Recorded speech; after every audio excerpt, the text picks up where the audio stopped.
I was raised in an Italian-American home in New Jersey, 4 kids. Grew up in a family where 3 things where I would say probably the emphasis was Irish, Catholic, and family.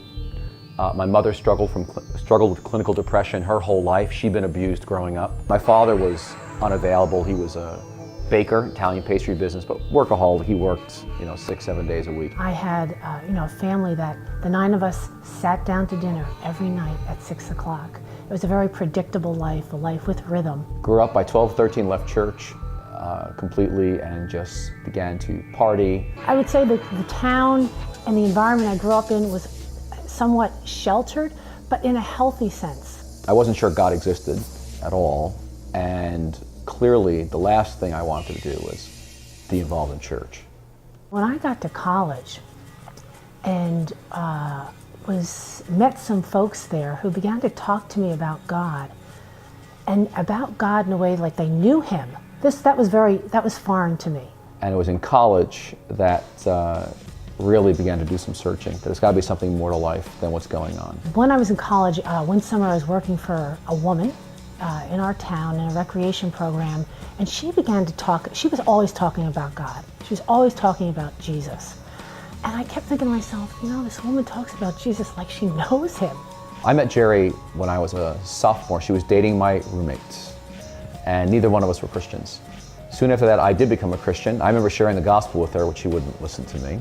But then eventually she went to England, became a Christian, and came back. And at that point, we were friends for the next 8 years. He had been leading the Christian fellowship group on our campus. I naturally got involved in that. Again, we both were serving in different leadership positions, and it was when I went away to seminary that I said, let's explore maybe God's in this relationship. So anyway, he and I became friends and stayed friends for the next 7-8 years until we fell madly in love.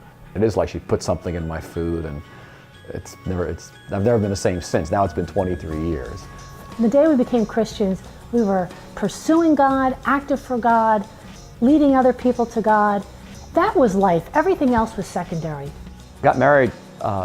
Jerry was the most godly person I knew, and we both had a vision to serve Christ with our lives. Things started out great, at least for the first few months. I thought it was great. He had a very strong call to plant a church in New York City. I did hear God to go back to New York City and plant a church. But first, via Costa Rica, to go learn Spanish for a year and then come back to New York City. The intensity began when we went overseas because we had been married only 5 months. And once we stepped off that plane in Central America, the honeymoon was over. And as it turned out, since I had gotten pregnant early on, I was going to need to go home early. So I took a role as an associate pastor in an all Spanish-speaking church, just to perfect my Spanish and just to give us a chance to move into the city. Pete was getting pretty consumed already with, figuring out how to plant this church. But it was in September of 1987 that we launched New Life Fellowship Church. And it was what we call a scratch church plant. There's only a few of us. We had no other people. At that point, we had 1 child. And I was working 78 hours a week. It was, I was the usher, greeter, worship leader, treasurer.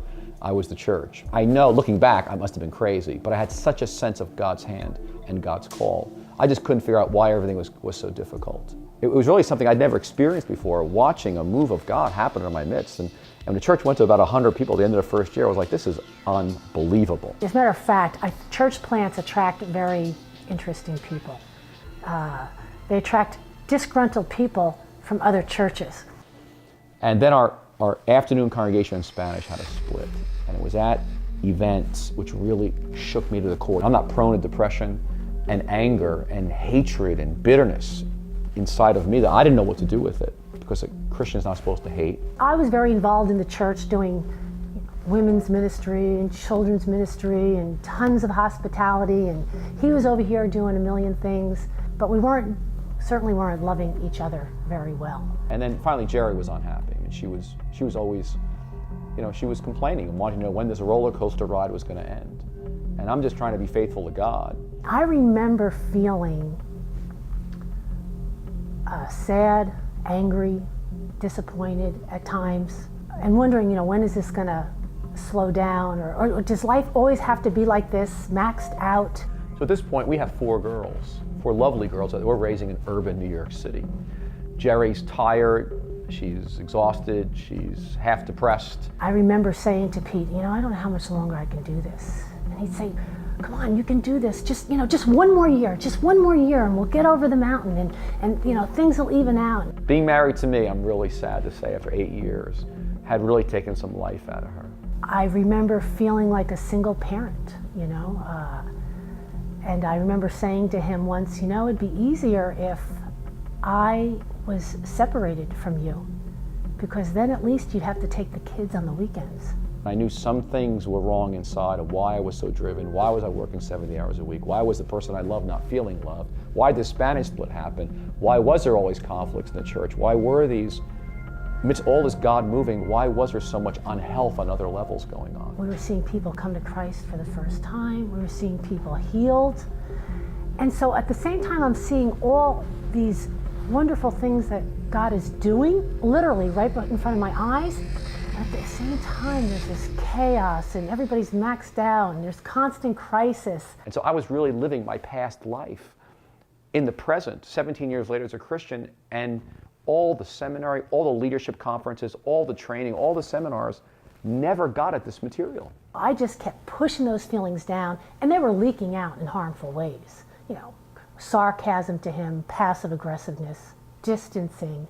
So in 1994, I began this inward journey. Maybe something's got to change inside of me. But meanwhile, nothing's changing in our marriage. It's just, I'm still working a lot, and I'm still not that available for Jerry. And so it was in January 2nd of 1996, 2 years into this journey, Jerry comes to me and says, I quit the church. I'm leaving. It took me so long to finally say, I do not want to live this unhealthy life anymore. And when I finally made that decision, wow, what a big relief.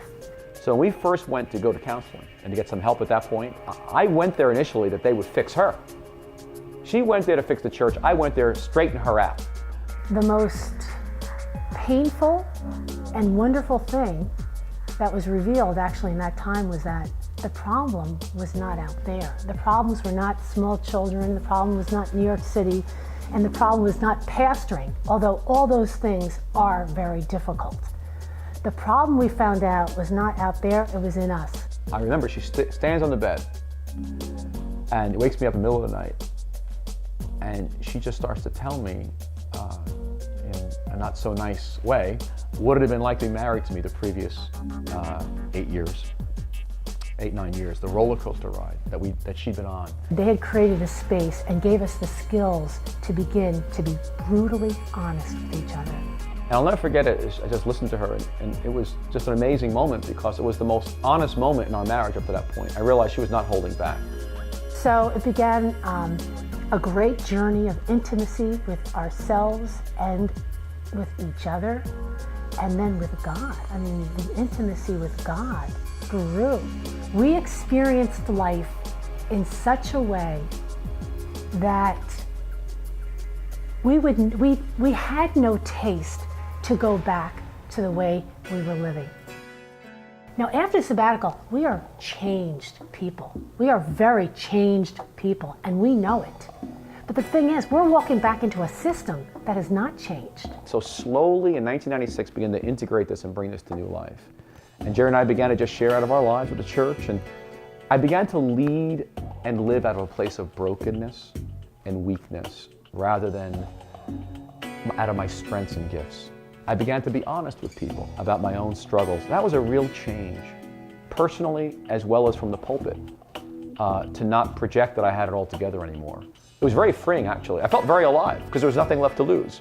It didn't matter whether everybody left the church. What we had experienced to us was so of God that we were going to be ourselves. Actually, that was really the most important thing, that we would be ourselves. We would be honest to ourselves, and we would be honest with others. As we began in 1996, into this journey of emotionally healthy spirituality, as we call it today, I began to experience, first of all, the best years of my life as a human being, as a person, as a Christian, as a father, as a husband, and even enjoying pastoring. I was I had front row seating to a life changing and being transformed before my very eyes. I mean, I was seeing and benefiting from the effects of his change. We just felt responsible to begin to even just give this away in a structured way within our own church. So we began to have retreats for marrieds and singles. Not just external transformation, oh, now you're on fire for Jesus. But the question is, are you still the same jerk at home?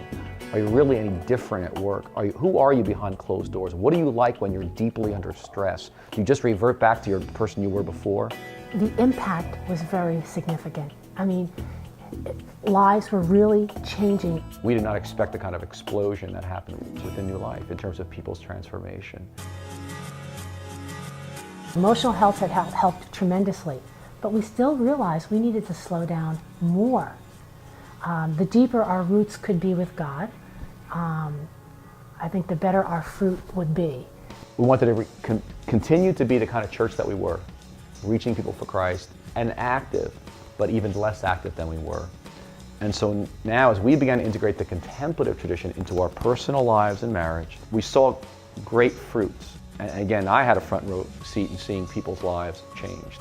Our marriage changed, our family, and I mean, New Life became a very different place. We thought, you know what, if we can write down this in a book and get our story in a book and what we've learned, then maybe we can save some other pastors and families from the pain that we experienced. I think we realized it's not just us and people living in New York that are hungering for a slower life to be with Jesus.